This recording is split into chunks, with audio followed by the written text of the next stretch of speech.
Hey guys, before this video begins, be sure to follow me on Instagram at UnrealEntBiz, Twitter at UnrealEntGaming, and join my Discord to where those links will be located down below for more awesome Dragon Ball content outside of the videos having to be provided. And with that being said, I hope you guys sit back and enjoy.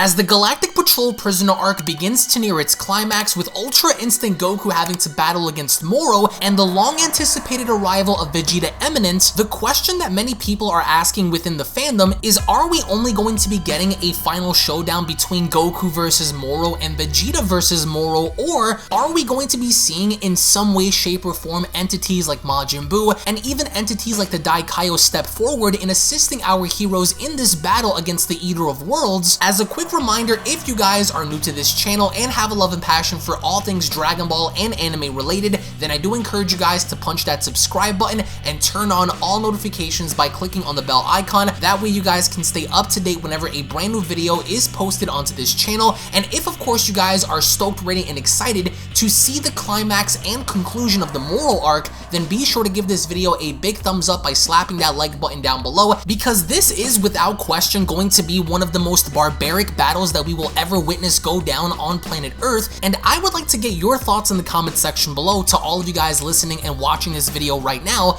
on if you guys believe the Dai Kaio and perhaps even Majin Buu are going to play a key factor in Moro's defeat, because I really doubt that either Goku and or Vegeta as individualistic warriors are going to get the job done entirely, because some of you guys did point out some interesting things. Number one being, Vegeta really wouldn't be getting as much character development unless of course they plan on giving him something big in this arc, and number two, they really wouldn't be reintroducing the concept of Ultra Instinct just to have Ultra Instinct be defeated by Moro so easily. Now, this is interesting because now we're put in a position to where you can't have Ultra Instinct look weak, but you also can't defeat Vegeta either. Which goes along to beg the question, what about the Dai Kaio? Because the Dai Kaio was originally the person that used his super sealing technique that he was able to seal away Moro's magic with in the beginning of this arc, and we know that the Dai Kaio was the sole person responsible in putting Moro away 10 million years ago. So is that going to be somewhat of a considerable factor in this arc, or are we going to see either Goku or Vegeta or both be the ones to defeat Moro? As joining me here today to further discuss about the concept involving the Dai Kaio, Majin Buu, Gohan 17, and the rest of the Z Fighters is my good friend and Dragon Ball YouTuber Emosh. Now Emosh, we kind of debated this back and forth a little bit off camera, and I really wanted to get your take as to how you feel about the Dai Kaio. If you believe that if he has no further involvement in this story, would that kind of devalue the overall introduction of the Dai Kaio to begin with? Because why would you introduce the concept of the Dai Kaio and not really follow through in executing his character to the fullest that they can? Because they've done that with MERUS, and MERUS having to serve his purpose in training Goku in the time chamber, so for now, his role is finished. But what about the Dai Kaio? Do you believe that entities like the Dai Kaio and even Majin Buu are going to serve a greater purpose in this arc, or are we going to see them kind of be shilled away and put aside for characters like Goku and Vegeta? I guess when you think about it, it's really unfortunate to, when you think about it, to see someone like the Dai Kaio. He's the Dai Kaio, right? He comes back, he's smashing on Moro. He's dealt with Moro before. We find that out based on the lore. And then considering how strong Moro was back then, and considering how strong Moro has become now, who he's going up against, Ultra Instinct Goku, Spirit Control Yardrat Vegeta, whatever you want to call him. It's really unfortunate to think that the only thing the Dai Kaio had in his arsenal to deal with someone like Moro was some sealing technique to, seal Moro's magic ability away. I think in that sense, it kind of goes back to a lot of the things we talked about in my Z Fighters performance review video, where it's a lot of stuff you referenced actually, where they just bring the characters in for wham bam thank you ma'am, and then I say it's done. They bring them in for a chapter, for a couple panels here and there, and then they're done. That's it. Suddenly they're irrelevant again. And I completely understand that this whole thing is, it revolves around Goku and Vegeta, and I can sympathize with that idea. I think it's exciting, right? They're the most marketable characters in the franchise, hands down. But like you said, it really comes down to that it being really unfortunate that someone of the stature, that has the stature and the status of the Dai Kaio, is limited. The only thing he's good for is for sealing Moro. Because if you look at it again, and if you look back at the chapters again, yeah, he was able to kind of fight Moro, but he was never able to completely deal with him. That much was a given. And at that point, Moro was, more so concerned with the Dai Kaio, but then he sensed that he didn't have his ability anymore, and he was able to see into his latent memories and stuff like that. Like, we've only seen glimpses of what Moro can do, and then it just seems like Moro has so many responses and counters to literally everything and anything that his opposition can throw against him. But the only response that we have right now is the Dai Kaio's ability to seal his technique, and that isn't even there anymore because Kid Buu was destroyed, even though Ubu was revived, so that's a possibility. But yeah, I gotta say, would I bring them back though? Probably not. Only because I think it'll make what Vegeta's doing in terms of his training that much better, and I think it'll make his cohesiveness and teamwork with Goku that much better. But I wouldn't. So I guess if the question was, would I just leave it to the Dai Kaio and just him? Absolutely not. But I would definitely use him as part of a team effort for sure. I would like to see him come back. I think there's a reason that he's just asleep, and hopefully it's more than just him literally just being asleep. And I mean Majin Buu, right? Like, we've seen many arcs before that, and I think people are just tired of it. At the same time, I don't think Toyotawa writes this stuff with fans 100% in mind, and I agree with that assessment too. I agree with that ideology, only because I would want to focus on writing something that has a lot of replay value or rereadable value. So ultimately, even though Vegeta didn't win, even though Goku didn't win, or even though, like we're talking about now, the Dai Kaio didn't get the W or wasn't a factor, was it still an enjoyable read? And I would hope the answer would be yes, right? So for me, that's my priority.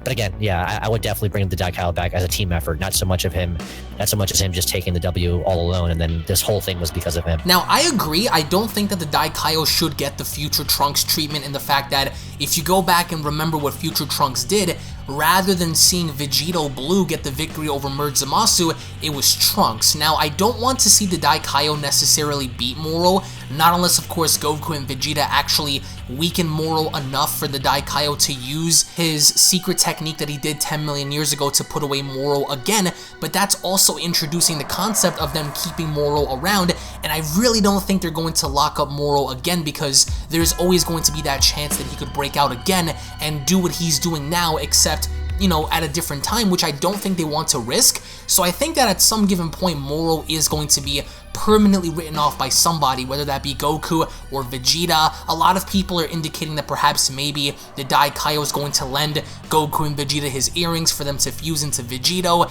and that would be, I think, a very unexpected and wacky twist of events, but that's only considering the fact that if Moro is able to not only trump Ultra Instinct Goku, but also simultaneously trump Vegeta, who just came back from Yardrat, even stronger than he was before. But speaking of sealing techniques, do you believe that it's possible for them to actually seal Moro away? And that's putting it in a sense to where they lock away his powers, or maybe using a technique similar to the Mufuba in putting Moro away or sending him to a different dimension. Do you see a different circumstance go down instead of them just killing off Moro, inevitably? Or do you see it to where somebody, even if it is the Dai Kaio, sealing Moro away? I don't know, it's weird. I don't think sealing his abilities would be enough this time around, right? And what I said was that I wouldn't bring him back just for him to be the sole decisive factor. I agree with the teamwork effort. That's more so my approach. I think it's more exciting that way. I think we're used to seeing that. If it ain't broke, don't fix it. We've seen that many times before, where it's never just Goku by himself. He has Vegeta's help and vice versa. So I like that idea. But at the same time, it's this idea that, oh, let's just put him back in prison again. No, I think we're well past this idea of prison being enough for him. I think he either needs to die, or they actually need to seal him physically, right? I'm not saying Mufuba, I don't know, they could do something, I don't freaking know.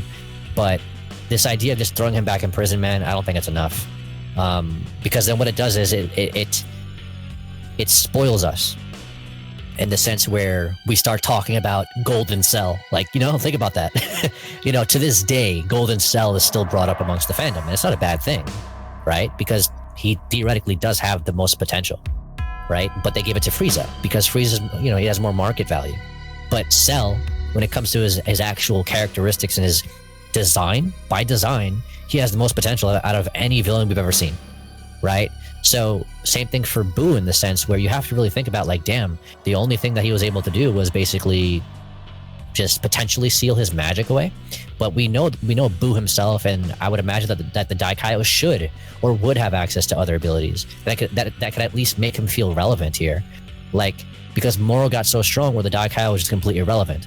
Fine, but what about some other abilities? You know, we know he can heal. We never saw any healing abilities, you know, be showcased, right? We never saw anything of the sort.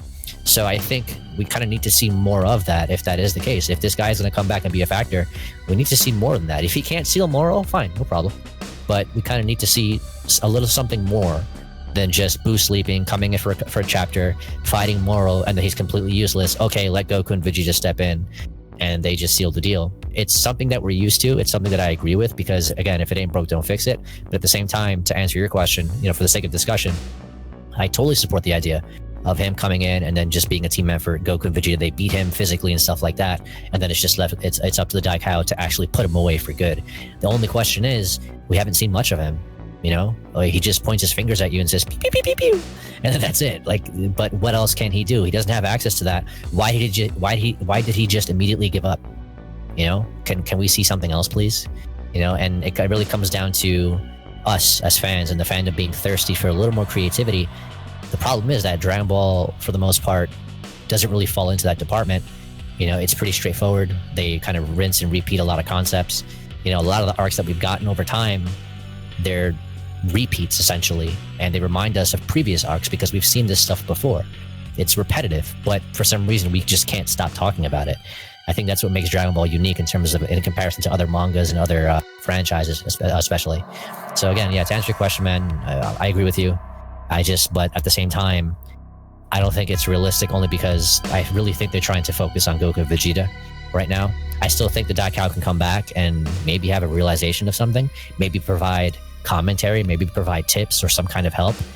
But I just think based on what they've shown to us so far, dude, like, he's washed up, man. Now, I agree in a sense to where I don't want to see the Dai Kaio necessarily be the main hero of the story. I definitely think that the Dai Kaio should go out of his way in helping Goku and Vegeta and perhaps maybe assisting them with techniques and abilities to aid them in this fight. But then again, if Vegeta ends up coming back and he ends up learning some crazy new skill or crazy new ability, then how useful will the Dai Kaio actually be at that point? So when reference to Majin Buu, I think that Buu is someone to look after because Buu has magical abilities and techniques and hacks that we've seen him use against Moro before, so if worse comes to worse and we do end up seeing a situation to where 7-3 gets involved, or if Saganbo is confirmed to be alive and he comes back, you can have Majin Buu, Android 17, Gohan, and everyone else kind of handle business over on that end, while Goku and Vegeta are trying to finish off Moro. At the same time though,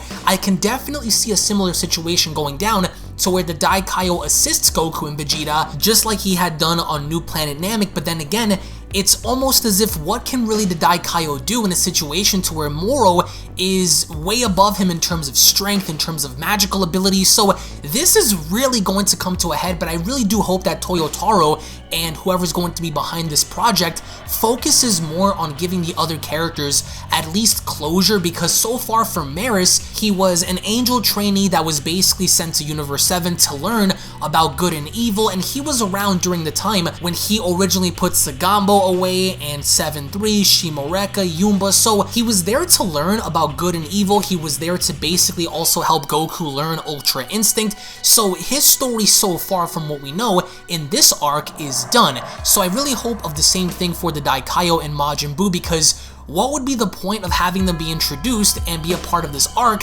if they don't have any closures? So in the end, we want to get your thoughts in the comment section below about the Dai Kaio, Ultra Instinct Goku, Vegeta. The new manga chapter is going to be dropping in just about less than 2 weeks. So if of course you guys want to find out what happens, then I do encourage you guys to hit that subscribe button, slap a big fat like down below if you guys simply are also hyped to see this be animated one day, because I cannot wait for Dragon Ball Super to come back and actually animate this. Because can you imagine the tone, the atmosphere, the battles, it's bound to be crazy. So again, thank you all so much for your time. I hope you guys enjoyed. Tune back in for more. Follow me on Twitter, Instagram, all that good stuff will be located down below, as well as Emosh's channel too. Thank you all so much once again, and we'll be seeing you all down in the comment section below. Have a great day, everybody. Peace. And a quick little reminder before you guys go, if you guys are unaware, I do have a second gaming channel located down in the description box below, so be sure to head on over to Unreal Royale and hit that subscribe button along with turning on all notifications, as to there, you guys will find all different kinds of gaming content that you will not get to find on UnrealEntGaming, titles and video games such as Grand Theft Auto, Call of Duty, Gears of War, Dragon Ball Z Dokkan Battle, Dragon Ball Z Legends, Dragon Ball Z Budokai Tenkaichi 3, Minecraft, Blair Witch, and many other retro games on that channel. So if you guys are into gaming, then make sure you guys subscribe over on Unreal Royale. I want to thank you all so much for your time, and I'll catch you all in the next one. This is the Galactic Emperor of the Universe, and of course I'm here to tell you to subscribe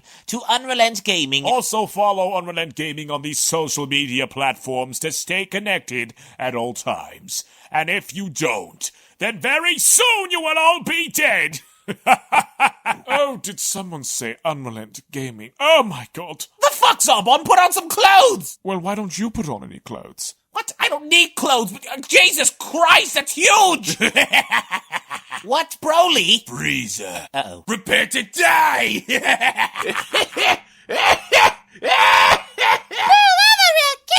But once you get video, lots of likes, or Bill will turn you into chocolate! Vados, get over here! Tell these mortals that I'm the biggest UnrealEntGaming fan. This is my moment. I'm a part of his notification squad. Universe 7 can have all the fun. I just want the food. And don't forget to leave a comment on this video. Show some love for the best community on YouTube.